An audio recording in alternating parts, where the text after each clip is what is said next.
Bulldozer, হুঁশিয়ারি দিচ্ছেন দাবাং দিলীপ। বাংলার মাটি থেকে বিজেপিকে উৎখাত করার প্রক্রিয়া শুরু হয়ে গেছে। বিজেপি ক্ষমতায় এলে এই বাংলাতেও বুলডোজার, উত্তরপ্রদেশে ধাঁচে চলবে এই বুলডোজার। বুলডোজার থেকে আরম্ভ করে যা যা প্রয়োজন শান্তি আনার জন্য, আইন শৃঙ্খলা প্রতিষ্ঠিত করার জন্য, দুর্নীতি বন্ধ করার জন্য বিজেপি ক্ষমতায় এলে সব করবে। দিলীপ ঘোষ এইরকম কথা বহুবার বলে এসছেন। তিনি রাজনীতিতে অকথা কুকথা বলার জন্য বিখ্যাত।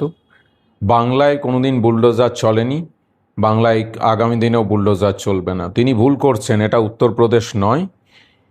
বাংলার মাটিতে ব্রিটিশদের বিরুদ্ধে বুলডোজার চালিয়েছিল বাংলার বীর সন্তানরা।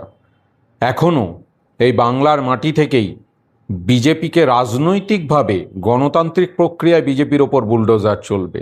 তারা বাংলার মানুষের ওপর বুলডোজার চালানোর চেষ্টা করছেন।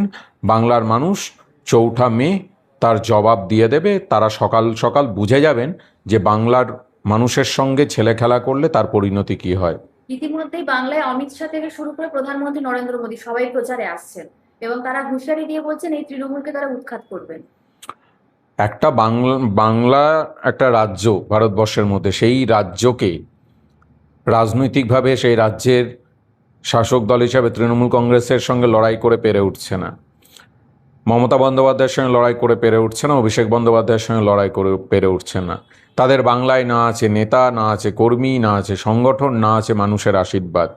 সেই জন্যে প্রধানমন্ত্রী, স্বরাষ্ট্রমন্ত্রী, 10টা রাজ্যের মুখ্যমন্ত্রী সবাইকে আসতে হচ্ছে বাংলাতে ভোট জেতার জন্যে। কিন্তু বাংলার মানুষ এই সমস্ত বহিরাগত যারা আসছেন তাদেরকে আগেই ত্যাগ করেছেন এবং রাজনৈতিকভাবে বাংলার মাটি থেকে বিজেপিকে উৎখাত করার প্রক্রিয়া শুরু হয়ে গেছে।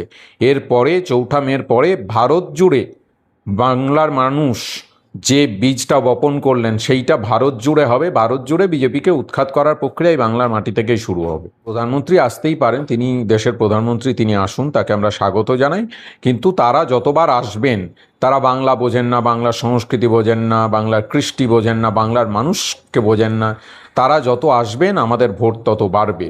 বাংলার মানুষ ওই নাটক তাদের দেখে দেখে অভ্যস্ত হয়ে গেছে। যত নাটক করবেন তত তাদের গ্রহণযোগ্যতা কমবে। ইতিমধ্যে অভিষেক ব্যানার্জিও বলেছেন যেন 4 তারিখের পর অমিত শাহ বাংলায় থাকে। একদম বাংলার মানুষ এসব বোঝাবে না। তারা গত 6 মাস ধরে প্রত্যেকটা বাংলার মানুষের উপর যেভাবে অত্যাচার করছে, এই নির্বাচনকে যেভাবে তারা যুদ্ধে পরিণত করেছে, এখানে সাঁজোয়া গাড়ি ঘুরে বেড়াচ্ছে, বাংলার মানুষকে তারা টেরোরিস্টের মতো ট্রিট করছে, বাংলার মানুষকে এসআইআরের লাইনে দাঁড় করিয়ে মেরে দিয়েছে, বাংলার মানুষের কে বিভিন্ন রাজ্যে, বিজেপি শাসিত রাজ্যে গেলে তাদেরকে জেলে ভরেছে, মেরেছে। তার প্রত্যেকটা জবাব 4ঠা মের পরে পাবেন। অমিত শাহর সাহস থাকে তো থাকুন 4ঠা মের পরে, তখন দেখা যাবে বাংলার মানুষের দম কত আর বিজেপির নেতৃত্বের দম কত। আপনারা কতটা আশাবাদী বাংলা জয়ের ক্ষেত্রে? বিজেপি তো বলছে যে 77টা আসন ছিল, এবারে 177টা হবে। আগেরবার বলেছিল 200, কিবার 200 পার, সেখান থেকে 75 হয়েছে, 177 বলেছে। সেই অনুপাতে তাহলে সংখ্যাটা 50-এর নিচে নামবে। আমরা তাই বলছি, বিজেপি 50-এর নিচে। 4ঠা মে প্রমাণ হয়ে যাবে বিজেপি 50-এর নিচে থাকবে। অন্যদিক থেকে শুভেন্দু অধিকারী 2টো কেন্দ্র থেকে প্রার্থী হয়েছেন। তিনি বলছেন যে গতবারে নন্দীগ্রামে হারিয়েছে, এবার ভবানীপুরেও হারাবো।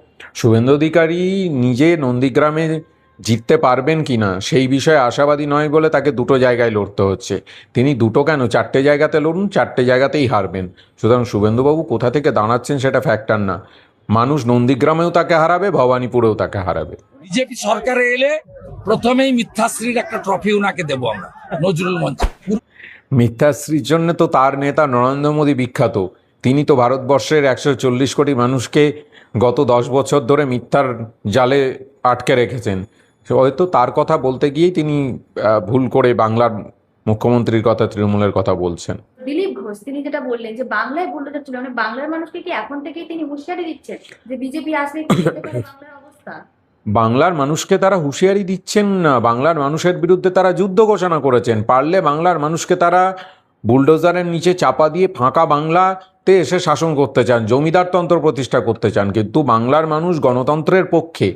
এই ভারতবর্ষে ব্রিটিশদেরকে তাড়িয়ে গণতন্ত্র প্রতিষ্ঠা হয়েছিল, তাতে বাংলার মানুষের অবদান সব থেকে বেশি। বাংলার ছেলেমেয়েরা রক্তদান করেছে, জীবনদান করেছে, তার বিনিময়ে ভারতবর্ষ স্বাধীন হয়েছে। আজকে যে সংবিধান, সেই সংবিধানেরও ড্রাফটিং কমিটির চেয়ারম্যান বি.আর. আম্বেদকরকে বাংলা থেকেই গণপরিষদে পাঠানো হয়েছিল। এইসব ইতিহাস দিলীপবাবুরা জানবেন না, সেটাই স্বাভাবিক।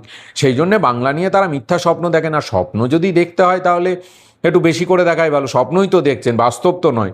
তো স্বপ্নতে তারা বাংলা দখল ভাবতে পারেন, তারা গোটা পৃথিবী দখল ভাবতে পারেন, চাঁদ দখল ভাবতে পারেন, মঙ্গল গ্রহ দখল ভাবতে পারেন, কি অসুবিধা? সকালবেলায় যখন 4 তারিখ ঘুম ভাঙবে তখন তাদের এই স্বপ্ন থেকে বাস্তবের মাটিতে তারা ধপাস করে এসে পড়বেন। কোথাও বিজেপির কিছু দেখা যাচ্ছে? কোথায় বিজেপির এই যে আজকে শ্রীরামপুরে তুমি দেখলে, শ্রীরামপুরে আগেও এসছো, শ্রীরামপুর বিধানসভায় বিজেপিকে দেখা যাচ্ছে? দেখা যাচ্ছে না।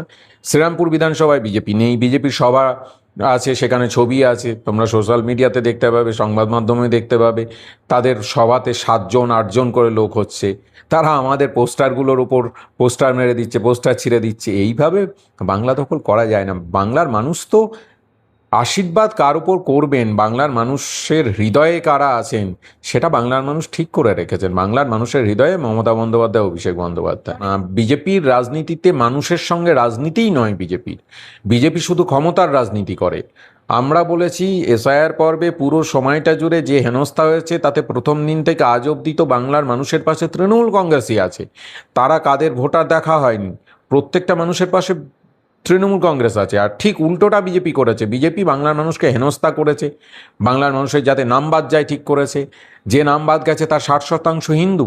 তাহলে কি করে তারা বিজেপি বলে যে আমি ওদের পক্ষে আছি? এই যে ন্যারেটিভ, এটা সেট করে বাংলার মানুষের বিরুদ্ধে বেসিক্যালি লড়ছে। বাংলার মানুষের প্রতি যে বিদ্বেষ, সেই বিজেপি সেটা ফুটে উঠছে, এবং সেই জন্যেই তারা কোনোদিনই বাংলা জয় করতে পারবে না।